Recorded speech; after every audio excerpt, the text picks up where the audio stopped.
Matuto ng tamang kaalaman at mga paraan sa pagtatanim, pangangalaga, pag-ani at pagdevelop ng iba't ibang mga produkto hango sa niyog. Makinig na at lumahok sa libreng pagsasanay on air. Handog sa inyo ng inyong Radyo Eskwela. Hatid ng Department of Agriculture at Agricultural Training Institute. O, huwag liliban ha, dapat laging present. Ito ang Masaganang Kukubuhayan, School on the Air on Coconut Production and Processing. Panahon na ng pagbabago, dahil sa ito ay kinakailangan. Tayo na magtulong-tulong na maunlarin ang mahal ng ilayan.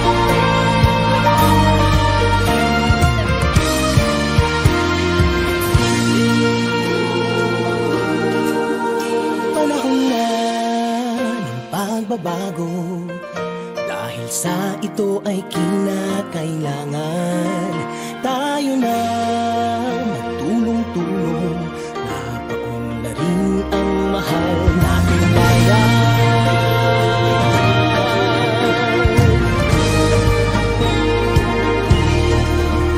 Panahon na magbabago at iayos ang mga dapat ayusin. Dapat na bawat mamamayan dito sa atin. Ng pagbabago patungo sa pag-asenso, magsikap ng mabuti at nang guminhawa tayo. Malaki natin sa mundo at ipamalas ang bagong Pilipino at bagong Pilipinas.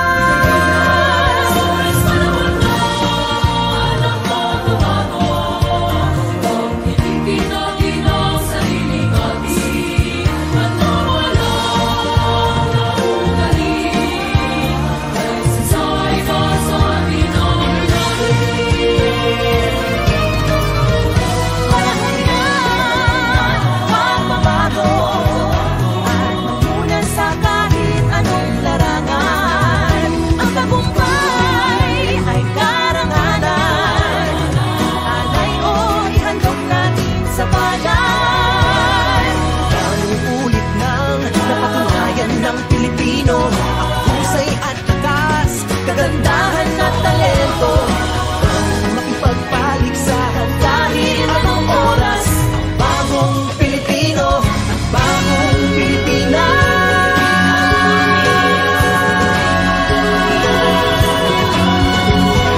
Panahon na pagbabago, ay natin ay gawing maaliwanag. Langit magandang bukas, bunga ng bagong Pilipinas.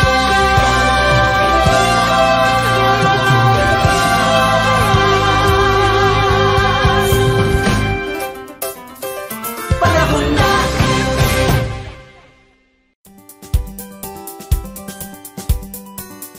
Magandang buhay! Magandang ani! Central Luzon, buhay na buhay! Ito po ang Masaganang Kukubuhayan, Radyo Eskwela sa Pagniniyugan. Ito po ang pinakabagong programang gigising sa inyo tuwing araw ng Martes at Biyernes sa oras na ika-6 hanggang ika-7 ng umaga. Ako po ang inyong radio teacher Mariel. At ako naman po ang inyong radio teacher Memet. At maaari po ninyong mapakinggan ang aming programa sa 92.1 FM RTV Baler, 100.7 FM Radio Kawading ng Kasiguran at 102.9 FM Radio Kaedup ng Dinggalan. At maaari nyo rin po kaming mapanood via Facebook live stream po sa pamamagitan ng aming official Facebook page na ATI Central Luzon. Ayan, tama partner. Katuwang pa rin po natin sa pag-iimplementa ng School on the Air ang atin pong minamahal na Department of Agriculture, Regional Field Office 3. Makakasamahan po natin mula sa Philippine Coconut Authority na nakabase pa rin dito sa probinsya ng Aurora. At syempre ang ating pong Provincial Government Unit of Aurora at pangunguna po ng ating pong Provincial Agriculture Office. Ayan, so nabanggit na po ni Ma'am Mariel ang mga ahensya or mga kapartner natin dito sa ating programa. So batiin na po natin unang-una ang Center Director ng ATI Central Luzon na si Dr. Joey A. Bellarmino. Regional Executive Director ng DARFO3, Dr. Eduardo L. Lapus, Regional Manager 3 ng PCA na si Sir Dennis D. Andres, ang Governor ng Province of Aurora na si Honorable Reynante A. Tolentino, at ang Provincial Agriculturist po ng Province ng Aurora na si Mr. Arnold A. Novicio. So ayan po, wag po kayong aalis, magbabalik po ang ating programang Masaganang Kukubuhayan Radio Eskwela sa Pagniniyugan. Makinig at matuto on air. Dito lang sa Masaganang Kukubuhayan, School on the Air on Coconut Production and Processing. At muli, nagbabalik po ang Masaganang Kukubuhayan Radyo Eskwela sa Pagniniyugan. Para syempre sa ating mga tagapakinig, ihanda nyo na po ang inyong mga lapis, ballpen at papel. At syempre, sabay-sabay po tayong makinig, mag-aral at matuto dito sa ating episode 3. I'm sure, partner, yung ating pong mga tagapakinig dito sa probinsya ng Aurora ay talaga namang excited na sa panibagong episode na tatalakayin ng ating pong tagapagsalita maya-maya lamang. Ayan. So, ulitin ko lang po, maaari nyo po mapakinggan ang aming programa sa 92.1 FM RTV Baler, 100.7 FM Radyo Kawadi ng Kasiguran, at 102.9 FM Radyo Kaedup ng Dinggalan. At maaari rin po itong mapanood gamit po ang official Facebook page ng ATI Central Luzon. Ayan. So sa ating pong mga tagapakinig, syempre sa ating pong unang talakayan para sa episode 3, yung ating pong makakasama ay nagtapos ng Bachelor of Science in Agriculture sa Cagayan State University. Ayan, medyo malayo-layo pa sa Aurora. So, isa po siyang agriculturist na nagmula po sa Philippine Coconut Authority. Dito rin po nakabase sa probinsya ng Aurora. Atin pong i-welcome ang atin pong pangatlong resource person dito sa ating episode 3, Mr. Eugenio N. Yacus. Ayan. So, magandang umaga po sa inyo, sir. Siyempre, bago tayo tumungo sa ating talakayan, baka naman may gusto kayong batiin na... Ayan, sige po. Magandang umaga po sa ating lahat. Siyempre, unang binabati ko yung mga kasamaan ko ngayon na katabi ko ngayon. Sila Mamimet at si Ma'am sa kaliwa ko. At yung mga ating mga tagapakinig sa probinsya ng Aurora, mga Coco Friends. Coco Friend, tawag na muli, Coco Friends. Magandang umaga po sa ating lahat. Ayan, so meron pala kayong term dito sa mga farmer, coconut farmers, Coco Friends. Yes, Coco Friends. Nakakatuwa. Parang ayun, ang cute lang pakinggan. Ayan. So, syempre ngayon po sa ating talakayan ay pag-uusapan natin ang tungkol sa coconut industry. So, so tama dyan, partner, at hindi lang po pala coconut industry ang ating pag-uusapan maya-maya, matatalakay din ng ating resource person yung morphology ng coconut. So, pero bago yan, syempre, sabi nga, umpisahan na po natin yung ating talakayan at I'm sure ready na po yung ating mga tagapakinig para maintindihan ano ba yung estado ng coconut industry dito sa Pilipinas at maya-maya lamang itatalakayin din ni Sir yung patungkol naman sa Region 3. Ayan. So, para sa unang katanungan natin, sir, ano po ba yung estado na coconut industry natin dito sa Pilipinas? So, ang sitwasyon po natin dito sa coconut industry dito sa Pilipinas, meron po tayong 3.4 million hectares planted to coconut, about 24% of the total agricultural land. So, meron din po tayong 340 million coconut bearing trees. Napakarami. 68 out of 79 provinces are coconut areas. So, ibig sabihin, majority of provinces natin sa Pilipinas is coconut areas. So, at meron din po tayong 25 million Filipinos na dependent to the coconut industry. So, marami po ang nakabase. Ang ibig sabihin, coconut farmer dito sa ating bansa. At dito rin po sa ating volume of production, nuts by region, makikita natin dito, nasa parte ng Mindanao ang may pinakamalawak.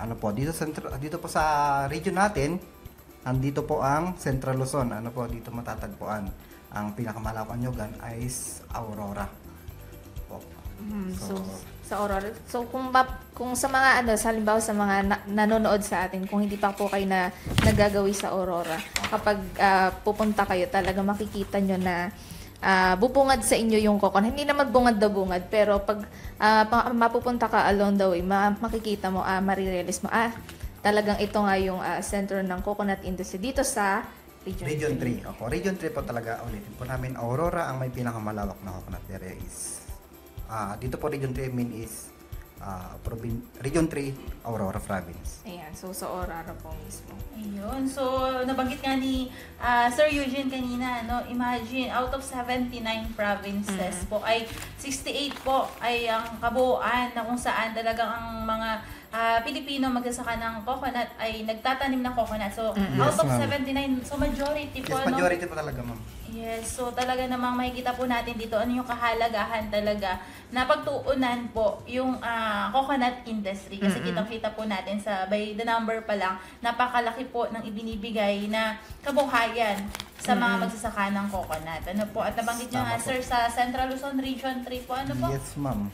Yes, so talaga namang dito sa Central Luzon, sa Aurora, particularly dito yung may pinakamalaking area na nagtatanim ng coconut yung ating Yes. mga magsasaka. Ayan po. Ayan. So, yun nabanggit na ni Sir kanina yung tungkol naman dun sa industry sa buong Pilipinas. So, ngayon, tatanungin natin kung ano nga ba o yung estado din naman dito sa Region 3. So, sabi po dito, in Central Luzon, the total average coconut production from 2016 to 2020 is 545,590.6 metric ton, in which 239.2 metric tons or 94% came from Aurora Province. Ano po? So, yun po yung naulit namin. Nandito po yung pinakamalawak ang yugan sa Region 3 is Aurora Province talaga. Ano po? The coconut areas are distributed mainly in 3 provinces. Ano po, dito sa Region 3, may mga 3 probinsya na may mga malalawak. Unang-una, Aurora. Pangalawa is Bataan.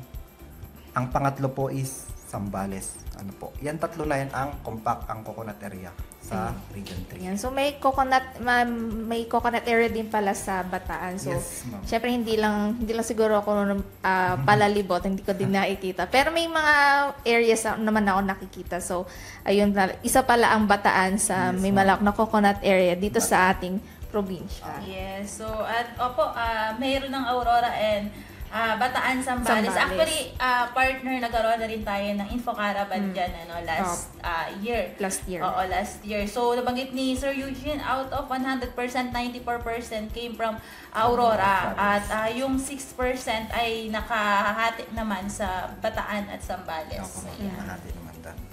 Ay. So, sir, tanong ko lang po dito sa may dito na lang sa may Aurora. Gaano po karami yung pinoproduce na coconut dito sa Aurora? Base po dito sa data natin, ano po, so bali, base rin po to sa Philippine statistic, meron po tayong 94,377 from, ito po 2016. So, dagdag na lang po natin yung 2016 to 2020, ang total po niya is 513,239. Ganun po karami yung naano natin dito. Production. Ayan. So, parang di ko ma-imagine kung gaano karami kasi pag coconut kasi, di ba, malaki yung bunga niyan. Ako, So, ayan. So, sobrang dami na naipoproduce pala na coconut din dito sa region din natin. Yes. So, nabanggit nyo nga, sir, na Aurora naman talaga yung may pinakalaking nagpo-produce ng coconut dito sa Central Luzon. So, dito po ba sa probinsya ng Aurora, ano po yung mga municipality na talaga naman sila yung nangunguna sa industriya ng pagniniyogan? Dito po sa Aurora, unang-una po malawak ang coconut area dito is ito pong Maria. Ayan po. Pangalawa yung Dipakulaw. Ano po, yung mga malalawak. Pangatlo rin po yung San Luis and Kasiguran. Ano po, kasunod po dyan yung Dilasag, Ninggalan, Ginalungan. Ito po Baler, kasi po maliit lang may area ng Baler. Dito po yung maliit ang yugan. Ayun. So, sa base nga sa sabi ni Sir, yung mga nangungunang municipality sa pagtatanim or sa pagpuproduce ng coconut is the Maria, Dipakulaw, San Luis, and lahat naman po ng municipality dito sa Coconut area po lahat. Aurora. Coconut area.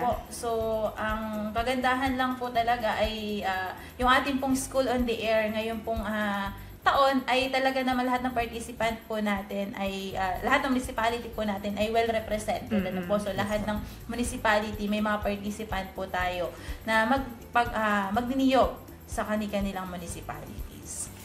Na syempre madadagdagan pa yung kaalaman po kasi napakaganda na madagdagan yung kaalaman ng ating mga magsasaka ng niyogan sapagkat ito po yung isa sa pinakamalaking contribution na nagbibigay ng kabuhayan sa ating magniniyogan dito sa Aurora.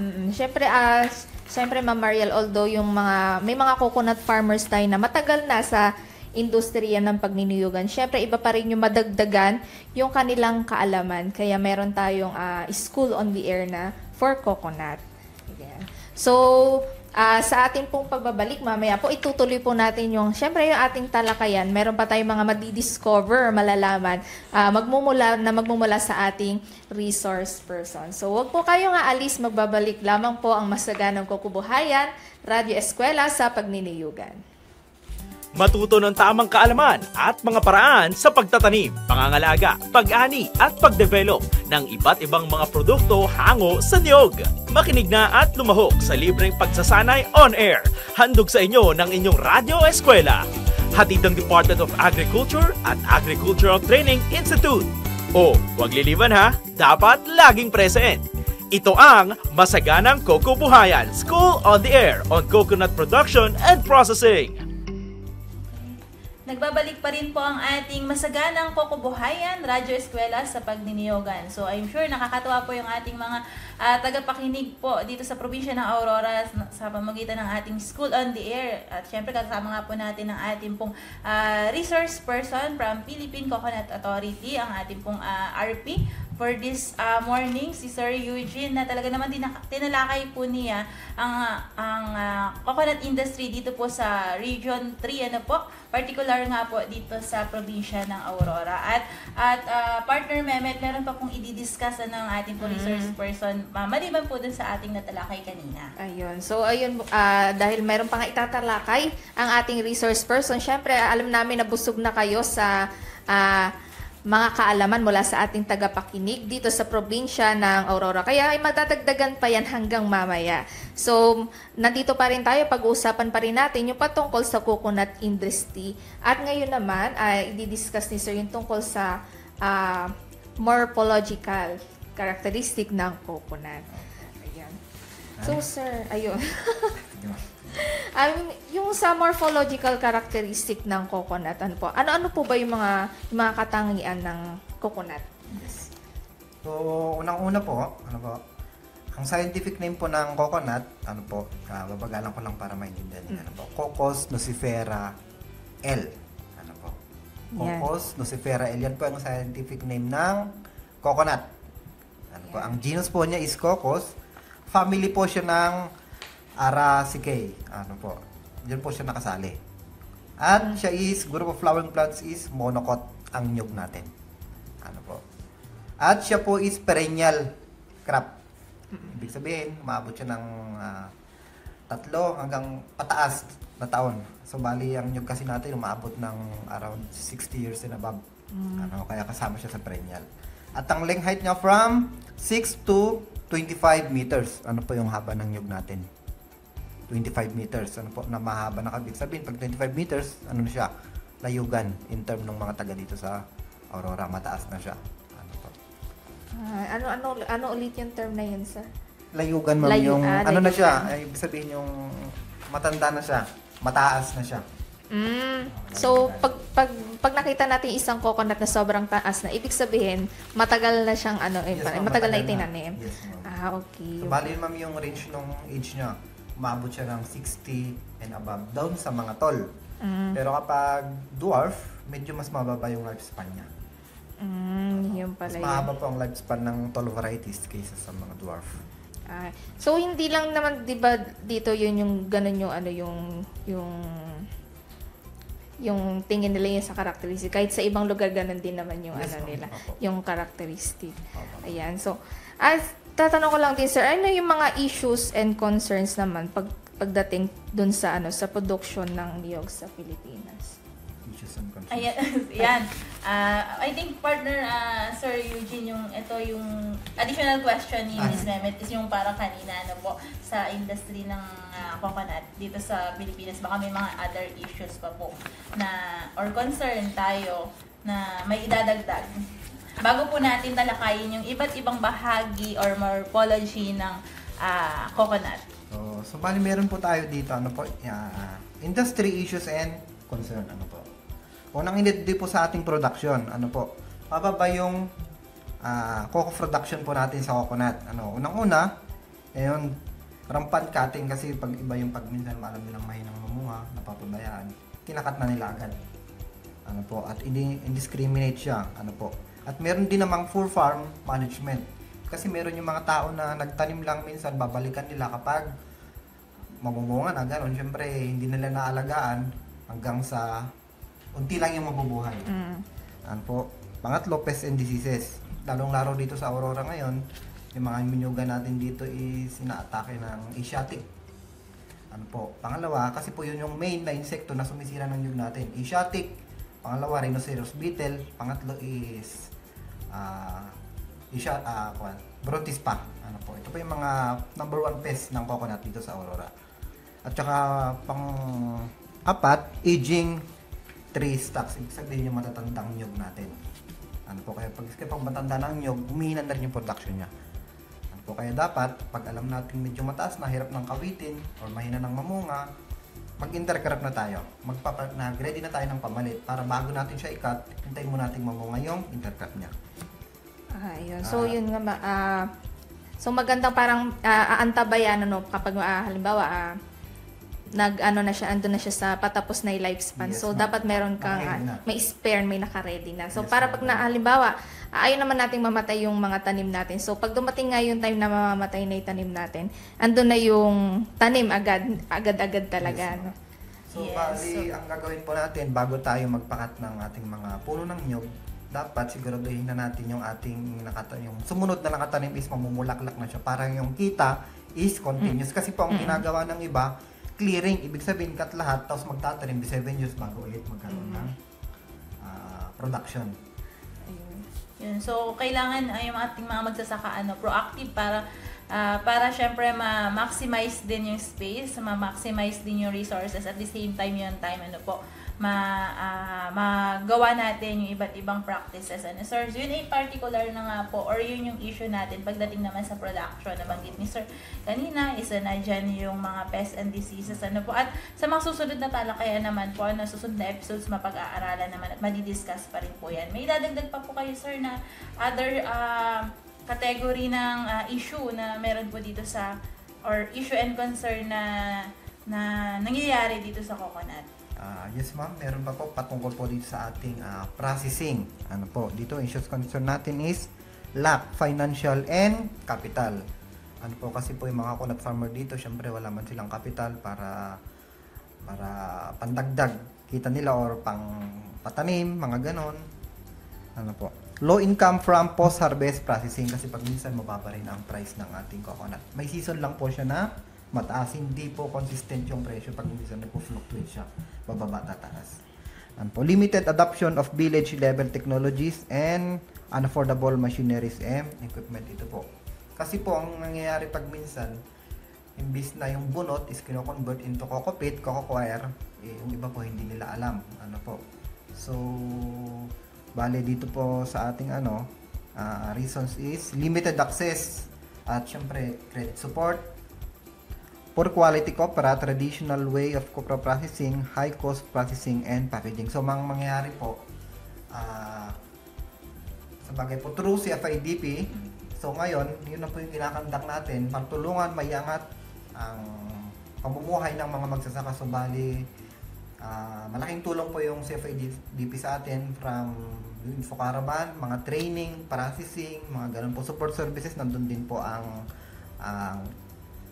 Land Bank at DBP, ano po, mga support services na pwedeng tumulong sa mga, lalong-lalo na doon sa mga may samahan at yung mga kooperatiba, ano po. At ganoon din po, nakikisa rin po kami sa mga regular project po ng PCA, may mga naipamigay na rin po kaming mga processing. Ano po, una po yung sinasabi ko kanina, yung bunot, pwede natin siyang ma-convert into coco pit and coco coir. Himbis na sinusunog o tinatapon. Ano po, yung mga shell niya, pwede natin ma-convert into mga handicraft. Ano po, mga gagawing kitchen. Ano po, at meron din pong buyer doon sa Dinalungan, binibili nila ng per kilo yung shell. Shell siya na, yung bao pa lang po siya, dinudurog yun, 3 per kilo. And then yung iba, kino-convert nila into charcoal. So okay pa nga po sana kung magkaroon tayo dito ng training on briquetting para lahat mapakinabangan natin from bunot at saka dun sa bao. Para magkaroon ng value added yung ating mga coconut farmer. Kasi kung susunugin yun, sayang lang siya. Ano po, so kabali may kita sa bunot at bao. Ayan. So meron siguro parang from taas ng yung pinatok-tok ng niyog hanggang papunta doon sa baba, talagang merong purpose katulad nga ng sinabi ni Sir kanina. So napaka talaga ng coconut din, ng kapaki-pakinabang dito sa atin, hindi lang sa mga coconut farmers kundi sa ating lahat na rin. Ayun. So, tama yan, nabanggit nga ni Sir Eugene kanina, yung pangalawa na malaking issue pagdating po sa pagniniyogan is the processing. And under processing is the lack of limited yung access ng ating mga magsasaka ng niyog, patungkol nga po sa iba't ibang kaalaman. At nabanggit nga po natin, Sir, kanina na since ngayon po ay nagkakaroon tayo ng CFIDP, marami pong support services coming from different agencies. Yun na nakakatawa kasi hindi lang po, syempre sa pangunguna po ng PCA, and particular na nga po kung training po ang pag-uusapan ay andito po yung aming ahensya, ATI, at the same time yung financial support yung iba't ibang agencies po natin. Ano po? So, ano pa po yung pinakapanghuli na issue pagdating naman po dito sa sa coconut industry? Dito naman po tayo sa market, ano po, dito sa particulars market. Kasi po sabi po sa issues and concern, poor marketing system, low domestic utilization. Ano po, mababa siya ang market kasi ginagawa nila monoculture lang, sa coconut lang sila. Ay, ibig sabihin, sa nyug lang sila nakafocus. Ano po? Unless kung magkaroon sila ng training, mga ganon, gaya nung training last week, mga coconut processing under food base, ano po, coconut and byproduct, yun pala yung title ng training. So, bali matututunan nila lahat ng pwedeng mapakinabangan na pwedeng makain, ano po, yung sa paggawa, halimbawa ng cocoa sugar, vinegar, ano po, matatalakay nila. So sa reason naman dito, multi-layered copra trading and rural communities, limited market info intelligence, poor market promotion. Ano po? Mababa ang promotion ng ating coconut. Ano po? Pero kung magkaroon tayo ng ibang produkto pa, mas mapapaganda. Ano po? Kasi yun lang ang alam ng iba. Kaya tama po yung CFIDP, magkaroon tayo ng mga training under food base and ano po yung non-food base. Maganda po yun para yung mga pwede nating gawing produkto mula sa nyug. Kaya ang coconut is a tree of life kasi from puno hanggang dun sa taas niya is lahat yun mapapakinabangan. Lahat yun is pwedeng ma-convert into money. Yun. So, tama po yan. Ano po. At Sir Eugene, hindi lang naman din po coconut, yung problema talaga is yung market. So, yes, ma'am, isa sa pa po, tingin ko sa mababa. lahat naman po talaga ng ng mga produkto, isa po na ikinukonsider is yung marketing. So, ang maganda nga po dyan, nakakatawa kasi sa pamamagitan ng mga information caravan, technical briefings, trainings, natuturuan po natin Yes, ma'am. sila na from production, isipin na yung market. Kasi alam naman natin na yung farming ay kinukonsider natin na business. Ano po, hindi na lang po talaga tayo nakapokus sa production. Kailangan, before tayo magtanim, intindihin natin may pagdadalhan po ba tayo? Or Tama po. ano yung dapat natin gawin just in case na iisang produkto lang. Sabi nga ni Sir kanina, nakakatawa na monoculture, hindi lang kasi rice kasi din po yan.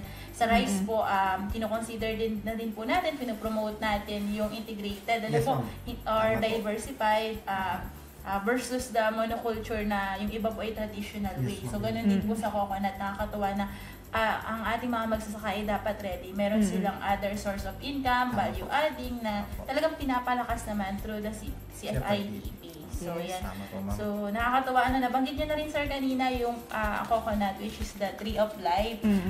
So, balikan naman natin, Miss Ebet, yung morphological, yes. Yes. Ano yung mga bahagi naman po, or characteristic ng coconut natin, which is nabanggit kanina ni sir, is coconut is a tree of life. Pero siguro, isa-isahin natin. Ano yung mga bahagi ng ating coconut na talaga namang nagbibigay ng kabuhayan, or ano yung mga uses nito. Ano po?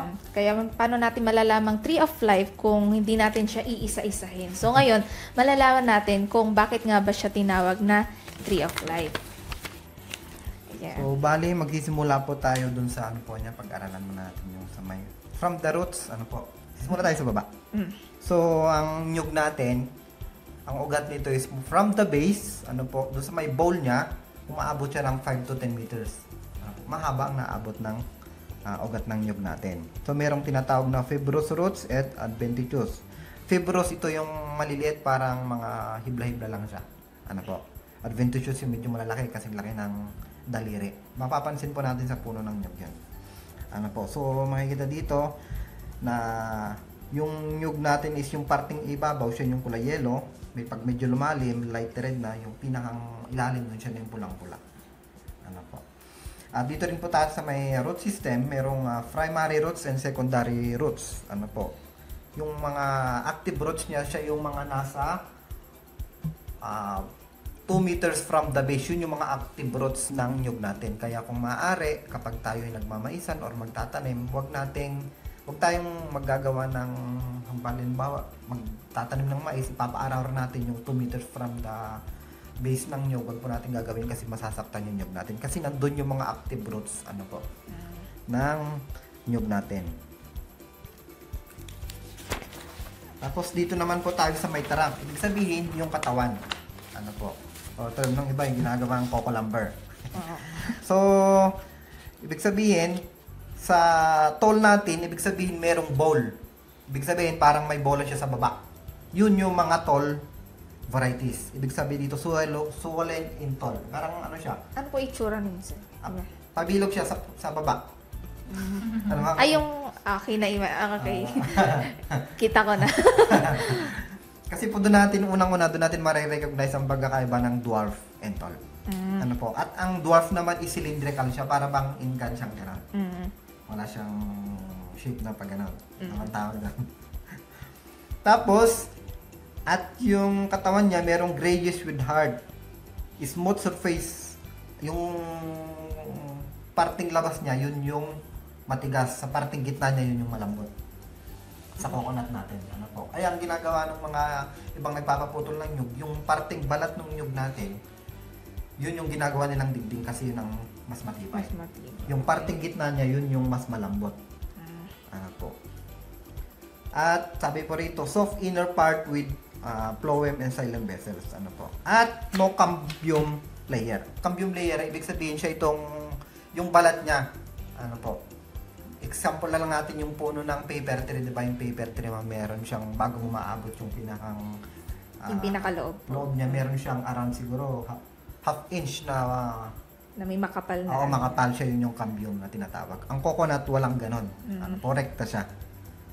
With leaf scars, yan po makikita natin sa nyug natin, parang ano ba, mga scars ba? Yung mga, ibig sabihin scars siya yung pinagdapuan o pinanggalingan ng mga natanggal na palapa ng nyug. So, ano po, nagiging scar siya. Height naapektuhan din yung nyug natin through variety. Ano po, mahalata naman natin, unang-una kapag dwarf, maagang mamunga. Ano po, shorter trunk in dwarf. Ano po, mababa, tsaka mabagal lumaki ang dwarf. Pero hindi porket dwarf siya, hindi siya tatas, magiging layogan din siya. Ano po, advantage lang ng dwarf, maagang mamunga. Ang tall kasi, bago mamunga yun, 7 to 10 years. Yung iba naman, 6 pa lang naman, namumulaklak, 7, bunga na siya. Yan po yung tall natin, yung dwarf po kasi, 3 to 4 years. 3, pag bubulaklak, 4, mamumunga na. Ano po. Ibig sabihin, dito sa atin management, Sabi dito, closer density upward growth. Kapag ang nyug natin is nasisilungan ng ibang mga kahoy, may time na mabagal siya, meron ding time na mabilis siyang lumaki pero matagal mamunga. Ibig sabihin kasi nahanap niya kung saan yung araw. Sinusundan niya, tapos yung bunga niya matagal lumabas. Ano po? Dito sa environment, meron po kasi yung sa mga clayy, ano po, parang pangit po yung ano dun sa nyug sa mga brown soil, sa mga clayy part, ano po. Hindi masyadong makalaki yung nyug, tsaka po kukunti yung bunga. So, dito naman po tayo sa may trunk stem, ano po. Dito naman po tayo sa bud, alam po yung bud, yung ubod ng nyug. Ano po. Sabi po dito, protected by the crown of open leaves and developing leaves. Ano po, siya yun yung pinakang ubod niya, yung nandun sa gitna. Yung ginagawang, yung kinakain ko, yung ubod, yung Inilalagay sa lumpia. Ayun, siya po yun. Yung pinaka-ubod niya. Kasi once na mamatay ang ubod, mamamatay na rin yung nyug. Kaya yun ang alagaan natin. Okay. Ubod. Yes, yung ubod.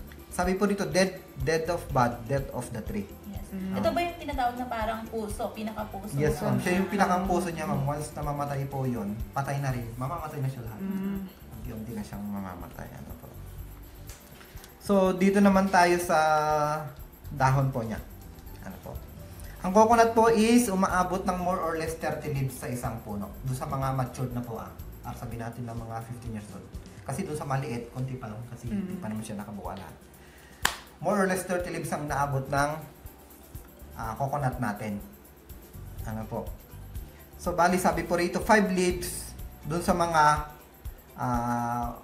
maliliit pa lang. Ibig sabihin, doon sa may pinakantok-tok niya kasi nandun yung mga batang niya sa taas. Yung mga nasa baba, siya na yung mga matured. Ano po. 20 leaves doon sa mga may bunga.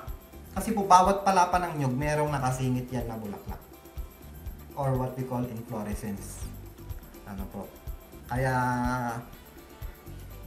alagaan natin yung bawat palapa ng nyug. Hindi yung kasi po ginagawa ng iba dito sa Aurora kasi mahal po ang tingting ngayon. Nasa 13 yata per isang ganon. Yes. Isang... Ang ginagawa ng iba, mga nagnanakaw dun sila sa nyugan, ano po, kasi dun sa amin, sa parte namin doon.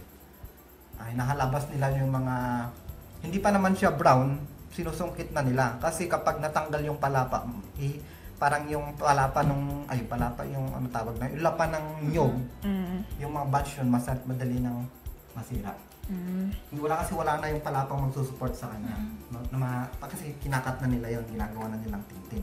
So mahihina yung support ng palapa ng nyug natin. Kaya wag natin tatanggalin. Ano po. At pangatlo, 6 to 10 leaves at not have been gathered. Yan lang po yung mga nasa baba ito. Kasi kahit natanggalin natin yung, na-harvest na natin yung nyug, andun pa rin yung palapa niya kasi diba yung kahit ma-brown yung palapa, hindi basta-basta natatanggal. Apo. So, counted pa rin siya rin sa dahon ng nyug natin. So, bali, ulitin ko po, umabot siya ng more or less 30 leaves dun sa isang puno ng nyug. Ayan. So, yun na pala.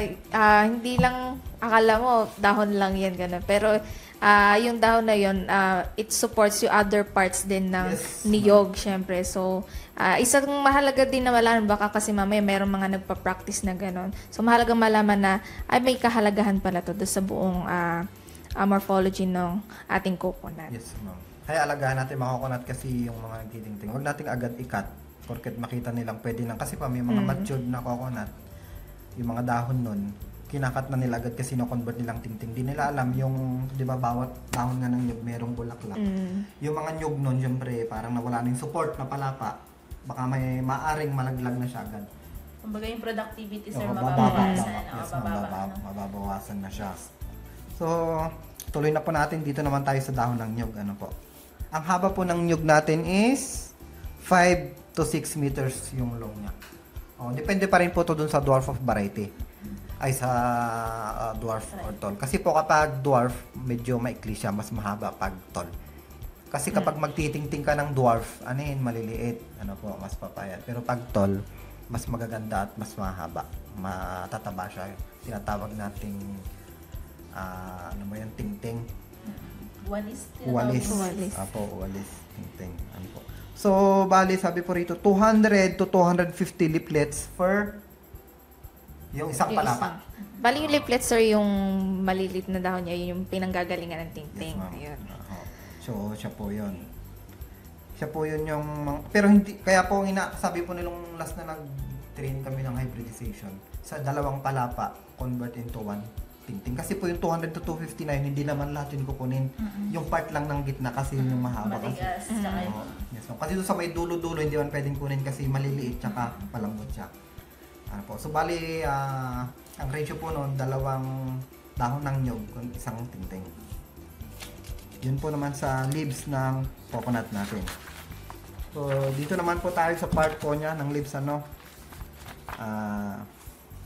Tawag po dun sa puno po na nakakabit, naka-attach dun sa stem, yung tinatawag na yung pinanggagalingan ng scars, ano po, is petiole. Siya po yung tinatawag natin na, ano bang tawag dun sa puno na naka-attach dun yung pinakang palapa niya. Anong term Puno yun, po ma'am? ba? Sa puno, ma'am. Ayan. Yung sa puno niya, yung naka-attach sa kanya na palapa, tawag dun. Yung sa puno niya is petiole. Ano po. At stipule naman yung parang brown, ano yung brown na para siyang mga tela na... Opo, yung parang mukhang banig dun sa may part na... siya yung naka-attach din po siya dun sa stem. Okay. Tsaka naka-attach din siya dun sa petiole kasi napalibutan yung crown ng nyug natin ng ganyan. Stipule, ano po. Tinatawag naman nating rachis kasi sa parting puno niya yung naka-attach dun petiole, yung parting dulo naman niya rachis. Tawag dun. Ibig sabihin dun naka-attach yung mga leaflets na nyug.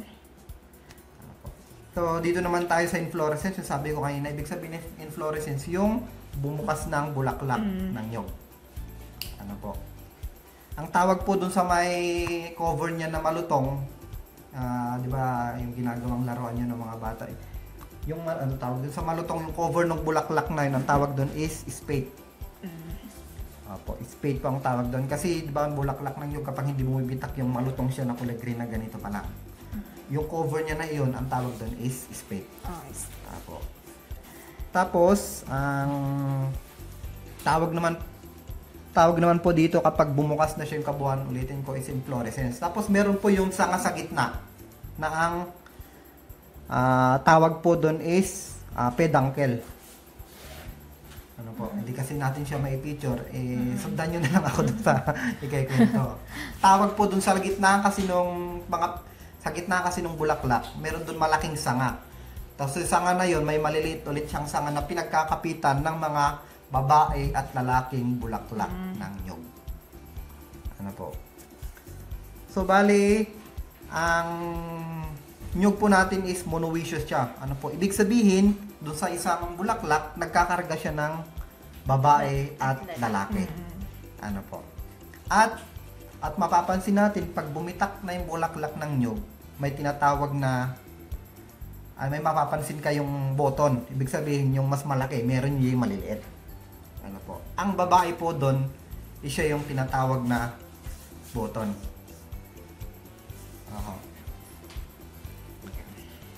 At saka po yung maliliit, ang babae pala doon, is yung button.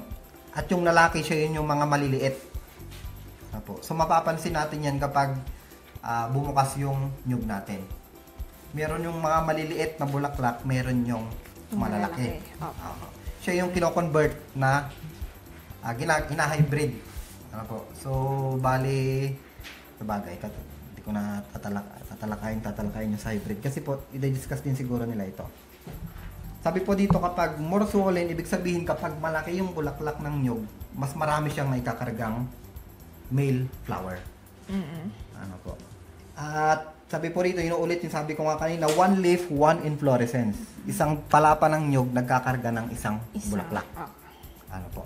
At sa bulaklak naman natin, sa loob nun, yung babae, laging may kasamang dalawang lalaking bulaklak na siyang magpo-pollinate sa kanya. Ang tawag doon, natural pollination. So, yung ginagawang hybrid sa dinalungan, ang tawag doon, assisted pollination. Ano po?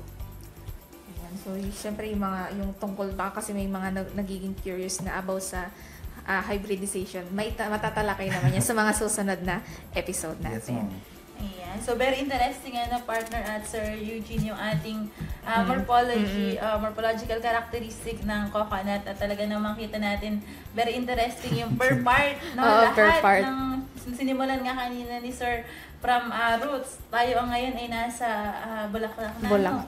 Sa inflorescence. Sige po, Sir, baka may idadagdag pa po tayo sa ating tree of life. Sige ma'am. So dito naman tayo sa may sa fruit development niya. So kanina nagsimula na nabanggit ni Sir sa bulaklak. Syempre ay doon naman tayo sa papabunga na, Yes. 'di ba? So dito na naman tayo sa yung mga dahilan ng pagkasira, failure of pollination. Ano po? Bakit nasisira? Bakit hindi nakakapag-produce ng maganda yung nyug natin? Unang-una, pests and diseases. Kaya kung maaari, kung gusto niyo maganda yung production ninyo sa nyug, pag may napansin kayong kakaiba sa nyug ninyo, tumawag kayo agad sa PSA para mapag-aralan, malaman kung anong sakit. Kasi once na may sakit, may pinapuhan ng insekto yung nyug natin, bababa yung production niya. Ano po? Pangalawa, genetic factors. Unang-una, kapag tayo mamimili ng nyug, dapat siguraduhin natin yung pagkukunan nating binhi. Yung mother niya dapat check natin. Kasi once na pinulot lang natin nyug, hindi natin alam kung saan nanggaling kasi baka yung nanay niya pangit na lahi, tinanim natin baka pangit din yung magiging bunga niya. Kaya siguraduhin pag tayong magtatanim, siguraduhin natin yung mother palm is maganda. Kasi kung ano yung bunga nung nanay niya, ganun din yung anak niya. Ano po, yung genetic factors, kaya pag tayong tatanim, siguraduhin natin. Pangatlo, yung climate. Ano po yung panahon natin, alam niyo naman dito sa Aurora, tamain ng bagyo. Ano po, so bali, bago makarecover yung nyug natin. Pati yung drought nakaka-apekto rin po dito sa pagbaba ng production at yung mga naapektuhan din po yung failure of pollination ng nyug natin. Kasi mahalata nyo pag summer, kukunti ang lumalabas na bulaklak ng nyug natin. Ano po, nakaka-apekto rin yung panahon. At ang panghuli, poor cultural practices. Ano po, kaya yon, nagkakaroon tayo ng mga training para maano yung ma-enhance yung mga mind ng mga coconut farmer natin kung ano yung magandang gawin. At syempre, yung ina-assist din namin sila, nagbibigay kami ng mga fertilizer, ano yung pwedeng gawin para mas mapaganda pa yung kanilang coconut. So, darako na po tayo sa fruit, So, bali, from bulaklak hanggang sa maging brown nut siya is inaabot ng 12 months. Lagi nating tatandaan yan. Kaya wag nating sasayangin yung bulaklak ng nyog kasi doon nakasasalalay yung mga bunga niya. Kung sa tinanggal natin yun, walang production na isang year. Yung isang bulaklak. So, bali yun yung duration niya. Tagal. 1 year bago from bulaklak doon sa maging brown nut siya. Diba? Napakatagal. At ang coconut, yun nga, ulitin natin, is not a nut. Siya is monosporic drupe with seed. Kasi hard seed coat siya yung nyug natin. Tapos yung seed niya doon sa loob mismo.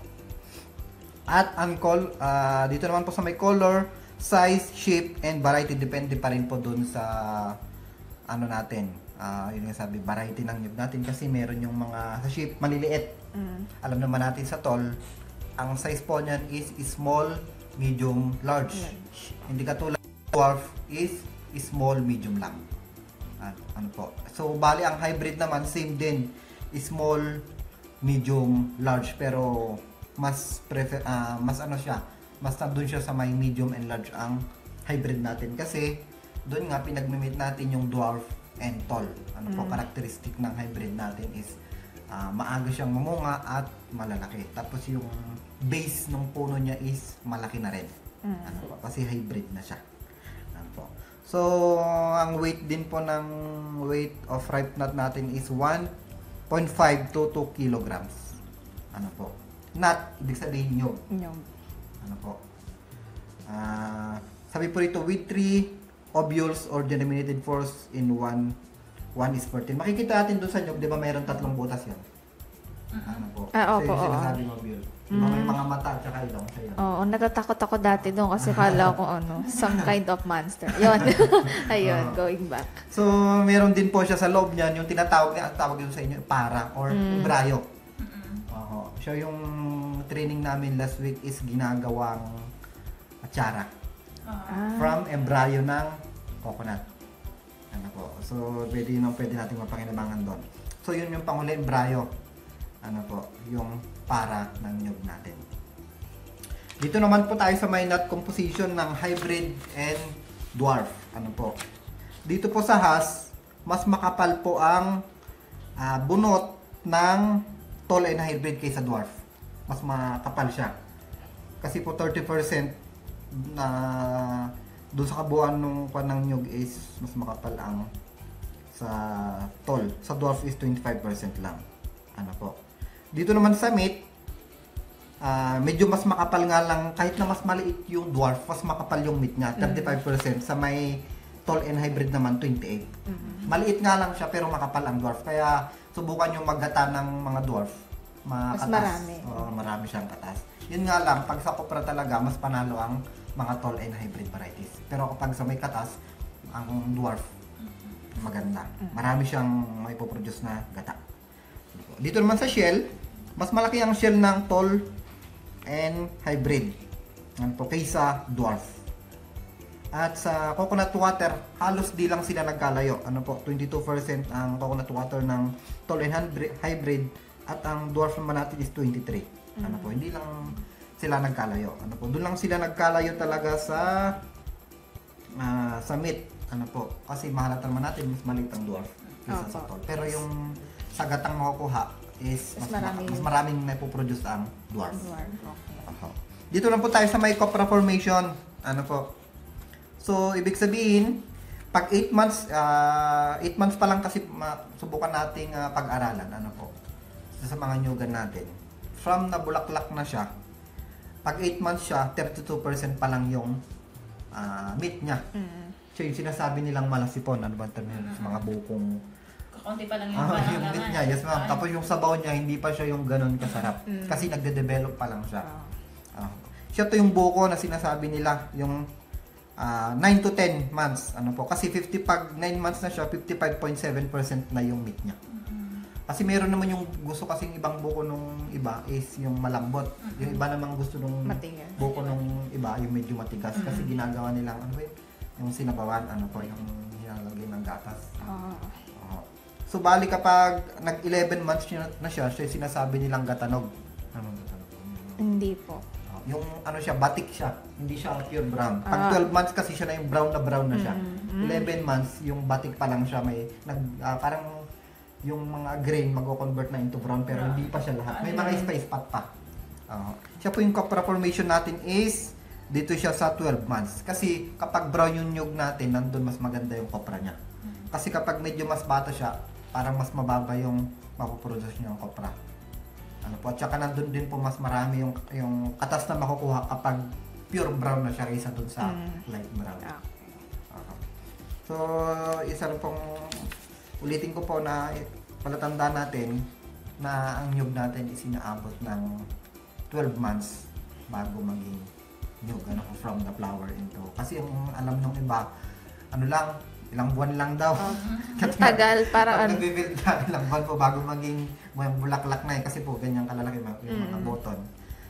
Pag tinatanong ko yung mga farmer, 3 months, 5 months, mga gano'n, hindi nila alam. Yun po tatanda natin, kaya pahalagaan natin yung mga bulaklak ng nyug natin. Ano po, kasi taon nang inaabot niyan bago maging kopra, ma-harvest natin ng brown nuts. Ayan. So, ang tagal pala. No? Siyempre, ang tagal-tagal nating itananim tapos hindi lang din natin maalagaan na mabuti. Parang nagsayang tayo ng pagod at ng oras natin, di ba? Ayan. So, grabe, no? Nahitik talaga yung information natin patungkol nga po dito sa morphological characteristic na binanggit nga po at in-explain ng ating pong magaling na research person mula sa PCA.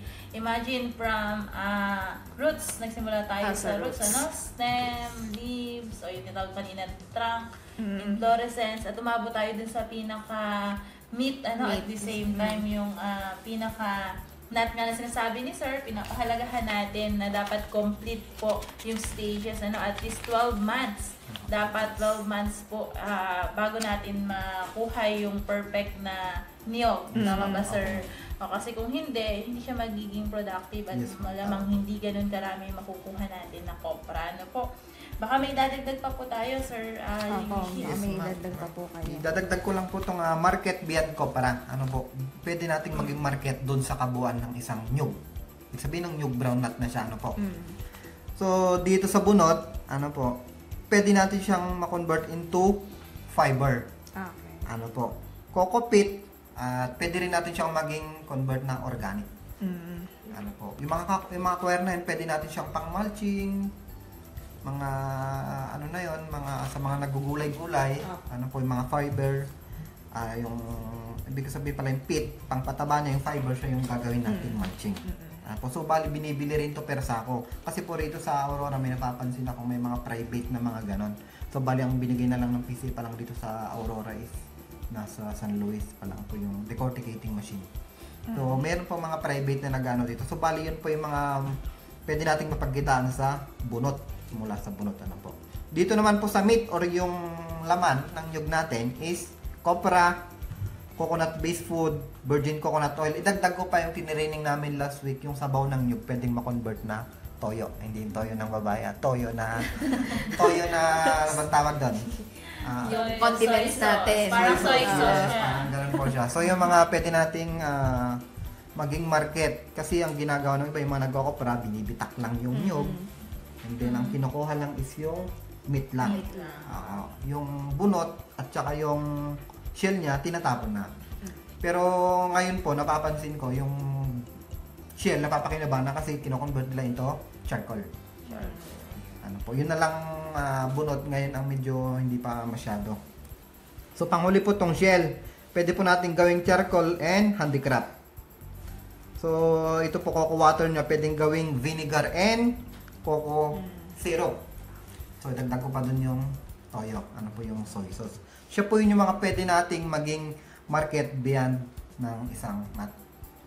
Ano po, pwede nating mapagkitaan. Sinare ko lang po sa inyo para kung sakali man, kung ano pa ibang impormasyon, lalo na may mga samahan, pwede rin mag-request sa mga training para doon sa mga wala pa pong alam na information patungkol dito. Kasi po last week nag-training sa Dilasag kasi nagagawa silang request sila patungkol sa mga coconut and byproducts ano po, for food base.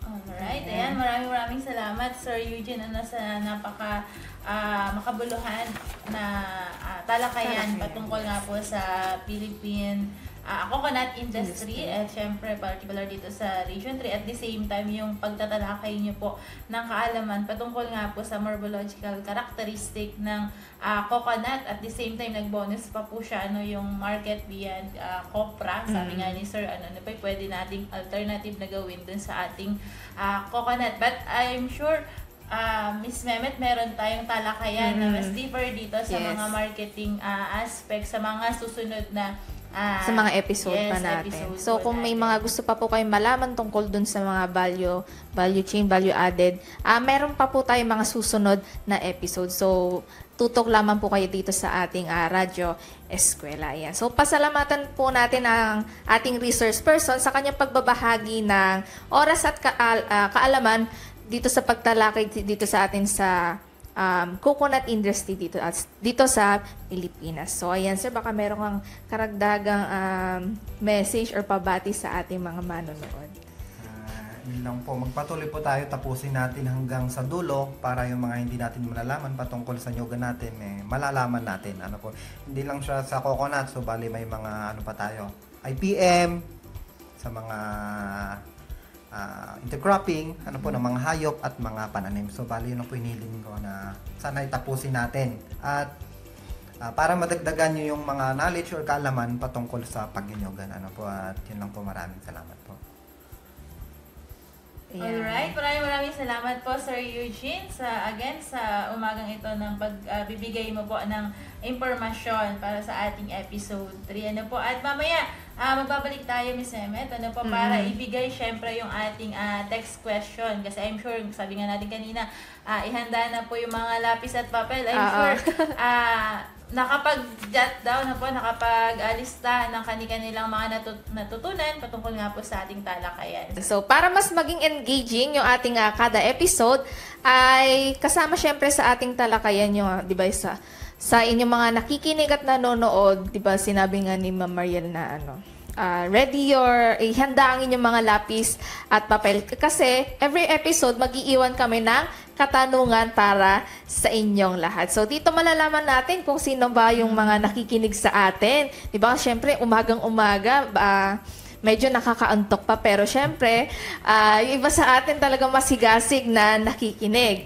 At syempre, para naman malaman natin kung ano yung kasagutan sa ating nakaraang episode. Ano nga ba yung katanungan natin nung nakaraang episode? So, ito yung katanungan natin nung nakaraang episode.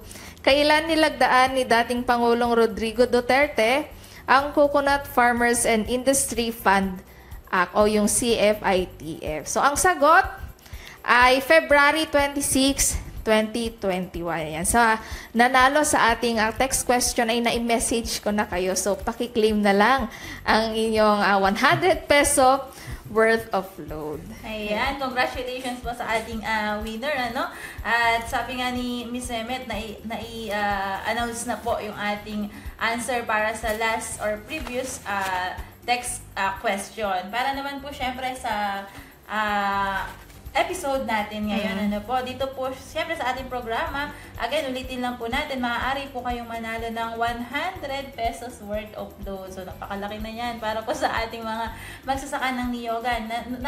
Kumbaga na dagdagan na ang kaalaman, nagkaroon pa po tayo ng bonus na 100. Ano po, random po yung ating kukuhanin o yung mga mananalo. So, lagi lang sabi nga ni Sir Eugene, huwag po kayong bibitaw. So, every episode, nag-iwan po tayo ng katanungan. At para po sa katanungan natin ngayong episode or episode 3, ito po yung kanina pa po dinidiscuss at binabanggit ng ating resource person. Ang niyog ay tinatawag ding blank. Ulitin po natin. So, ite-text niyo po yung sagot. Ang niyog ay tinatawag ding blank. Ayan, ano kaya yun? So, para isend ang inyong mga sagot, i-text lamang po ang inyong buong pangalan, space, ang inyong edad, space, address, space, at ang inyong kasagutan. At isend lamang po yan sa numerong 0992-991-8235. So, ulitin ko po yung tanong. Ang niyog ay tinatawag ding blank. Ayan. So, sagot-sagot na po tayo at I'm sure marami po yung sasali dito sa probinsya ng Aurora, yung ating mga participants. So, isang oras na naman po na hitik na impormasyon ng ating pong pinagsaluhan ngayong umaga na nasa ika-3 episode na nga po tayo. No? I'm sure excited pa po silang manood. So, huwag po kayong bibitaw. Ayan. So, hanggang sa susunod na episode po, magsama-sama tayong muli sa Martes sa oras na alas 6 hanggang alas 7 ng umaga. At syempre, mapakikinggan kami dito sa 92.1 FM RTV Baler, 100.7 Radyo Kawadin ng Kasiguran, at 102.9 FM Radyo Kaidup ng Dingalan. Muli ako po ang inyong radio teacher, Mariel. At ako naman po ang inyong radio teacher, Mehmet. At At ito po ang masaganang kukubuhayan, Radyo Eskwela sa Pagniniyugan. Magandang buhay, Magandang ani. Central Luzon, buhay na buhay.